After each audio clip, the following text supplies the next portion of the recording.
Ladies and gentlemen, once again, it's on. Welcome to another episode of the Central Ohio Boys Basketball Weekly Recap. I am your man, Coach T, and this is presented by I-70 Entertainment. Without further ado, let's get into this action. Now, on Tuesday, January 13th, we saw Harvest Prep traveling to Bishop Watterson. Test for both teams, and we see Bishop Watterson, the home team, come out ahead 53-56. Then we had another Catholic school playing another tough opponent. Jonathan Alder traveled to Bishop Hartley, and Bishop Hartley came away with the W, 53-59. And then the game of the night, we saw Reynoldsburg visiting Newark. Newark has been our number one team in the area, and Tuesday proved that they are still number one. They came away with a 49-66 victory over Reynoldsburg. Ooh, tough team that Newark Wildcats are. All right, Friday, let's move on. Now we had a couple of good games from this Central Catholic League. We saw DeSales visiting Hartley, and then what I perceived as an upset, DeSales came away with a 12-point victory, 64-52. We also saw St. Charles traveling to Watterson. Watterson, another tough game, but also at home. Watterson again came away with the home victory, 50-54. We saw Bradley hosting Dublin Kaufman. Hilliard Bradley hosting Dublin Kaufman, and Hilliard Bradley came away with the victory, 47-60. Now, a game between an established team, Big Walnut, who's played a tough schedule and has some struggles, against a up-and-coming Westland Cougar team. And in a very tight battle at Westland, Big Walnut comes away with the 1-point victory, 75-74. Even though they lost, Joe Jackson is doing a marvelous job over there at Westland and turning that program around. And in an upset that I was not anticipating, we saw Westerville Central traveling to New Albany and coming away with the victory. Westerville Central has had a tough couple of seasons, but they came away with a big win last Friday with 49-41 over New Albany.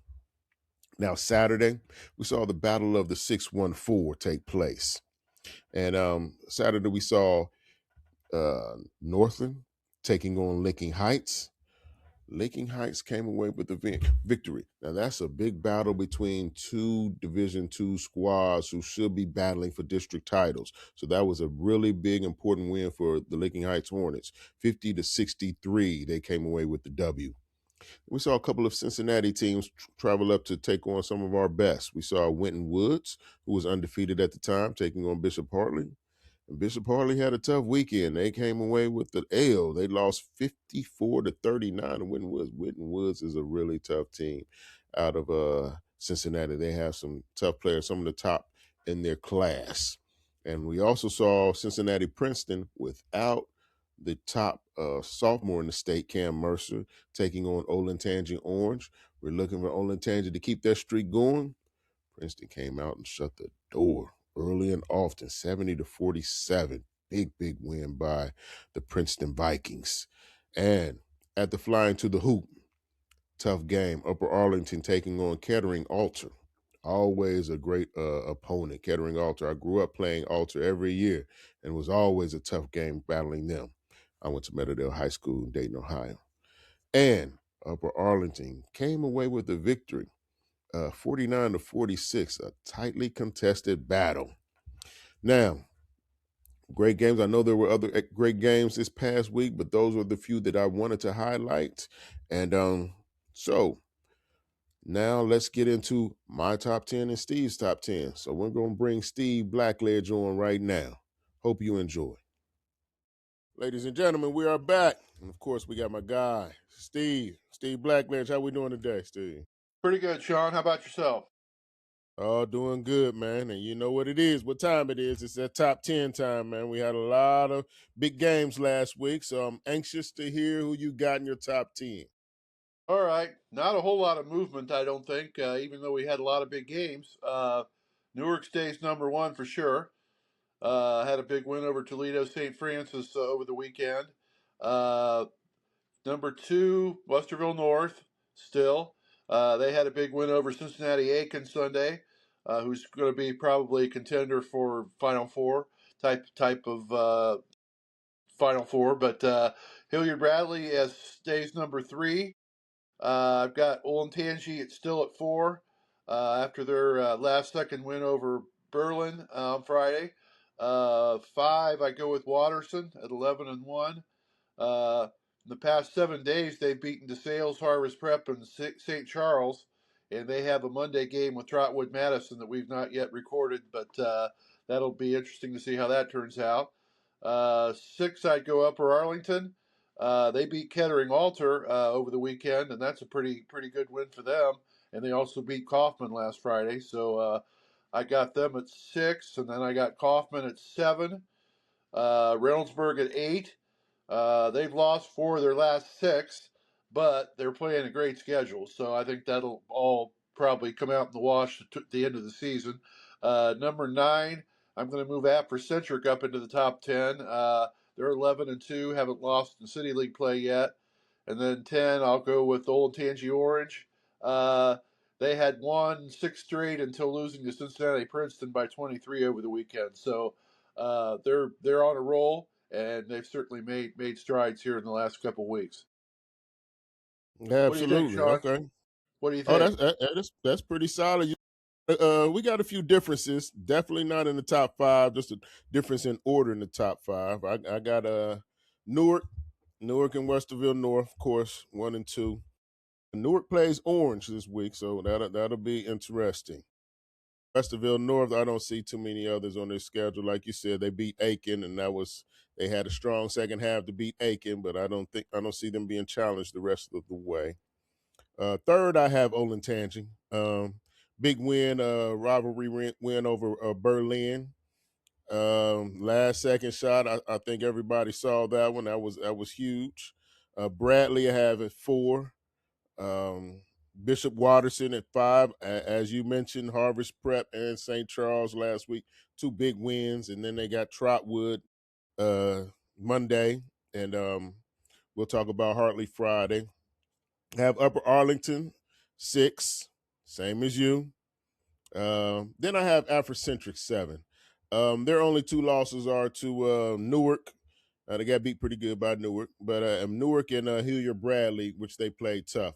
So I moved them from out of the top 10 in consideration in the number 7 spot. Um, then I have Kaufman at 8, even though they lost to Bradley, pretty good. Of course, Kaufman's still up there. Then I have, even though they lost 2 in a row, and that one was really bad. Not bad, but lost to DeSales. DeSales beat them at home by 12. I still have Hartley staying in there, but this week will definitely tell me if they deserve to be there, moved up or whatever. We'll talk about their contests coming up this week, and then I have St. Charles. I put St. Charles in there at number 10, even though Steve, man, I have not seen a weaker schedule being played than this one, man. Their schedule is not that tough. And then But and they are then the playing same good teams in their league, though. Their league is really good, so those are all and good that's league games. absolutely that's why My next outlier in the top 10 would have been DeSales. They're 8-4, and in the past week they beat undefeated Tip City Tippecanoe, and they mm-hmm. beat Hartley at Hartley, and they beat Linden, which is typically a pretty good squad. So I think they play at St. Charles Friday, so we'll get another look at them. But they're probably my top outlier. Them and Pickering and Central, probably. So yeah, we're pretty much on the same page. Right. Yeah. Like I said, everything will show up because St. Charles, like you said, play the sales Friday, and then international Saturday. That's a tough one, man. But my outliers would be Reynoldsburg and Orange. Um, Coming up, like you said, Orange would play really well, and Winton Woods is tough. Winton Woods is really tough. Is that yeah? No. They play Princeton, and Princeton didn't have their that Cam Mercer, the number one sophomore, and then Okay. they still put a beating on them. But This is this week. Next week we'll see what happens because there will be some big games next week, and that leads right into it, man. Who you looking forward to see next this coming up week? All right, I look down Tuesday. To me, it looks like Olentangy Orange at Olentangy Berlin is a pretty good ball game. Berlin's a lot Yeah, better than people think. I covered that absolutely. game against Olentangy on Friday for Press Pros, and it was they they had the control most of the game. They have a really good team. They're every bit as good as Olentangy is. I think they're possibly a top 10 team. Is that right? Now that was at Olentangy, right? It was, yeah. Berlin led most of the way. They Olentangy didn't lead the game until the winning shot. They only led like three times the whole game, and that was early in the second quarter. So it was a really good ball game. Berlin's got some nice players. Hmm. They really play well. They play under control. I think they're a pretty decent team, really. Okay. Okay. New Albany at Bradley, not a bad game. New Albany's faltered a little bit since the beginning of the season. Yeah. Tuesday also in the smaller divisions, the ones we probably don't look at very closely. Danville plays Cardington. That's going to be pretty big for the seedings. The number one seed right now in Division 7, and is Cardington's undefeated, I believe. They're in their league, so that'll be a pretty good game. And then we got Shekinah Christian and Genoa Christian, and those are small school powers. So those will be good Yeah. games Tuesday. Uh, Right. Friday, I think the big one is UA Upper Arlington at Bradley. With I'm sure I'll Bradley, be covering absolutely. that game. That should be a great game for that league right there. That's the number one and number two teams in the league right now. Uh, Also Friday, Hartley at Waterson's a good one. Hmm. Uh, DeSale St. Charles, another CCL game. We've got Kaufman at Absolutely. Liberty. Uh, Right. Heath at Johnstown. That's going to be for a big one from the Licking County League. They're tied for the first place in the Licking County League. Heath and Johnstown. So. Uh, and Saturday we got all non-league games that look pretty good. We've got Luther and East at Pickering and Central. Luther and Right. East is they're a Uh, favorite to win the state championship again, I believe, in Division Again. Three. Uh, Uh, we got Five. Newark and Division 5. Luther and East Division Five. Oh, okay, Yep. okay. Yep. Uh, then we've got Newark at Olentangy Orange. That'll be one of the few Hmm. tests that Newark has the Really good rest of the one. way. Uh, then Right. we have Liberty at Olentangy, another rivalry game. We've got Hmm. Garfield Heights at Reynoldsburg. Right. Reynoldsburg's uh, continued strong schedule. I mean, they're going to be tournament tried by the time they get to postseason. Man, they have played either a wicked either that schedule. either that or they're going to be beat down from all these tough games. It's one of the two things, man. So That's for because sure. like you said, and that one along with the Lutheran East, they're playing at in Cleveland. I believe they're both at Garfield Heights. Okay, Both did Lutheran not East and realize Pick that. Central and Garfield Heights and Reynoldsburg. Hmm. Garfield Heights features Mr. Basketball, right? Marcus Johnson. Absolutely. And Absolutely. Hartley plays Lima Senior. Lima Senior's got a really good team this year on Yes, Saturday, they and do. then we got Genoa Christian, who's trying to make a bid in their first tournament in Division 7. They're playing at Waterson. Well, they'd probably be a little bit outmatched by Mm, Waterson, but that's a good matchup there to kind of get a gauge on what they've got this year. So those are my uh, absolutely. those are my best games this week that I can see. You covered them all. I just want to add a couple. Tuesday, Centennial at Northland. Can Oh, I didn't see that Centennial? one. Yep. Can Centennial sweet Northland? That's the thing, and it's at Northland. So I know Northland is if they can win this one, I hope somebody clips Centennial. They'll be right back into the city championship. So that'll be a big one. And Yeah, also, so man, go ahead. Yeah, Centennial can win that game. He'll pretty much clinch the City North, I would think. So that's going to be, Yes, sir. yeah, that's definitely a big game. I didn't see that one on my schedule. Yep. And another one is Wednesday. Columbus Academy at Watterson. I saw that one.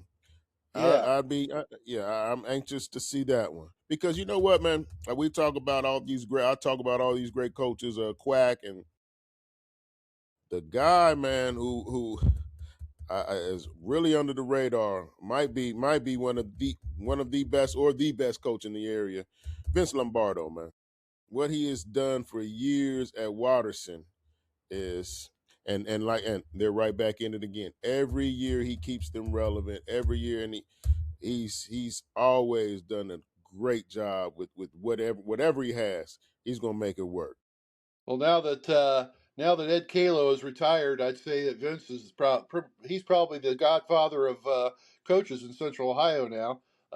Right. Yeah, he's probably got more seniority than anybody, and yeah, he definitely all of his teams are solid. I mean, and he's got a state championship on his resume too, and yeah, that's Absolutely. for sure.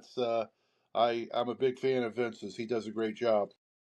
Absolutely. So yeah, it should be another good week, and we got some of our top tens playing against each other, so we should be able to break this top 10 down even further, man. It's a wild ride. This long basketball schedule is, man. Well, I checked the Max Preps with RPI ratings this morning. The new ones dropped this morning for each of Okay. the divisions, and you can pretty much look at our polls and theirs, and they're pretty much the same. I mean, it's D1, it's Newark, Bradley, UA, Olentangy, uh, Kaufman, Orange, Pick Central, Reynoldsburg, Gahanna, Liberty. Right now is the top 10 in Got it. D1. Hmm. And then Yeah. D2, Westerville North is well ahead of New Albany for the first Yeah. seed there, and Licking Right. Heights third, Big Walnut fourth, and then St. Right. Charles fifth, and then D3, Watterson, Hartley, DeSales, and Centennial in that order. It's pretty much the CCL division for district around Hmm. here. Uh, Hmm. 4, it's Jonathan Alder, Heath, River Valley, Johnstown, Bloom Carroll. And then in 5, Afrocentric, Harvest Prep, Fredericktown, Fairbanks, and Reedy. And then 6, we've got only 3 teams. Grandview is way ahead of everybody in Division 6. They'll easily be the number Right. 1 seed, I think, in the district unless somebody gets by them. And then in Division Okay. 7, Danville is number 1 with Shekinah Christian second. So that's just how I the got you. RPI looks right now. But Right. that's surely going to change by the time mid late February comes around when it really matters. Absolutely. It's a lot of basketball to be played. And I appreciate you coming on and bringing up these small schools, man, because that's important, man. This is just because they're small, they still play a really good brand of basketball And out we there, have the man. 7 divisions now in the state tournament, so it's yeah, it's still hard to believe that there's seven divisions 7. in basketball. I think it's a little too many, but Hey, always just say he likes to give trophies out, so let him go for them, I guess, right? Steve, when you only have to win 1 or 2 games to be a district champion, you have too many. You have too many I divisions, man. agree. I'm with you a You thousand know. percent. I think they Yeah, should have just if they wanted to expand 1 division or maybe 2 just to see how things worked out. I thought that was way absolutely. too many personally, and I feel that way about the other sports too. Baseball went to 7 divisions also. They really have no business being 7 divisions in baseball and softball Oh, for that wait. matter. So Right. yeah, Okay. they want to give everybody Like a you said, trophy. They feel good about yes, that. sir. So. That's it. Just like you said, they want everybody to get a trophy, man. So it is what it is. But yeah, Steve, we it's gonna be a lot Did of you good see a lot of basketball games this over? week again. Did you see a lot of games over the weekend? No, but I'm gonna didn't see a lot. I had a like I said, I had a wedding to go to. I wanted to get to those games Saturday. Um, but I had a wedding. I was there all day Saturday. Really enjoyed myself with my wife. But I am going to see a couple of games real soon. Real soon. Well, I really enjoyed the Berlin at Olentangy game on Friday, covering that for Press Pros. It was a raucous atmosphere. I mean, the place was full. It was loud. Hmm. Uh, you had to park about a quarter of a mile away from the gym to get in. It was Right. really a raucous atmosphere. And like I said, Berlin had control of the game a good part of the way, and then Olentangy had a dramatic shot in the end. The video has been on YouTube quite a bit because it was really that good. Absolutely. But yeah. Berlin missed the shot, the last 5 second shot, and Olentangy grabbed the ball and rushed it up court. A lot of people were watching because they thought a foul was going to be called or they thought the whistle blew. And I Right. thought where I was sitting, I thought I heard a whistle blow too, but it was a fan screaming really loudly, and it sounded like a whistle. And a lot of people stopped, but the big 6'9" center for Olentangy, Jackson Mangum, he took off Mm-hmm. running a full Mm-hmm. sprint down, and when the rebounder got the ball, he dished it back to him, and he went hard at the basket against the And one. defender, and he basically just flipped the ball up. I mean, he was falling down. He threw the ball up, and it went in at the buzzer, and that was Absolutely. that was And they called a quite foul on that one. well. It didn't. They didn't. He didn't go to the line, so I don't think they did Right. call It a was foul on him. over. Yeah, yeah, Yeah, yeah. What game they was did. over, but Yeah. it was. Yeah, they did collide. They collided right at the rim, but I don't know. I couldn't tell that it was really foul, but it was a pretty Oh dramatic yeah. last Yeah. second shot. I mean, it was crazy. The guy took the shot way too early for Berlin. You want to take that last shot whether you're either gonna go to overtime or you're gonna win the game. You don't want to take it so early where they can advance it like they did and win the game on that last second shot. So maybe go without about 7, 6 seconds, but you want the absolute last shot. And if they Well, get the last shot, it has to be a full court shot. It can't be a layup. the primary defender did a good job on the guy driving to the baseline, but and then Mangum was coming in on the backside, and he was going to try to block it from the backside, and I don't think the shot even would Right. have hit the rim, even if Mangum had been coming, but Mangum slapped the backboard, and I wondered if they were going to call a technical, because he did that 3 or 4 times during the game, slapping the backboard, and technically that's a technical, and they did Right. technically that's a technical, but they didn't call it all night, so I guess they weren't going to call it there either. But Oh it yeah, was that'd have been. Yeah, if the refs would have called it there, they wouldn't have gotten out of there. you're, They'd have you're had to have probably super right. security to get out of there. You're probably right. That's one of those like the pass interference in the NFL. You know, you just don't know when they're going to call it, when they're not. So, Absolutely. Well, Steve, man, I appreciate you, man. And who you got? Oh, who you got in the championship game? oh, we're talking Indiana, college. Miami. Yeah. Oh, everybody's picking Indiana. I don't know. I think Miami's a little better than everybody thinks they are. I think it's going to be within. I think they'll beat the spread. I think I got to favor Indiana, but I think it's going to be more like 3. I think it's going to be a really good game. Oh, I do too. I think it's going to be really good game because they're more physical against the run. Miami is than Indiana has seen so far. They've been able to run the ball over everybody, so it'll I it'll be a like. physical game. Yeah, I like Miami's quarterback. He's really he's really heady and gritty, and has a lot of experience in big games. And then they've got that offensive line just mashes people. And Hmm. as a Cleveland Browns fan, I'm looking at that lineman from Miami. I'd really like to see them draft him in the first round. So I'll have my eye on him. Miyagi, I think his name is, but it'll be Right. fun. It should be a fun game. Well, good. Yeah, I can't wait to watch it, man. And you enjoy yourself. You have a great week, and I'll see you here next time, same time next week. All right, sounds good, Sean. Have a great week. Ladies and gentlemen, that is another wrap of the episode of the Central Ohio Boys Basketball Weekly Recap. Hope you enjoyed it. Hope you'll come back and check us out again because we'll have more information on the games we talked about coming up this week. We're gonna talk about those next week. So come on back, man. Every week we'll be here.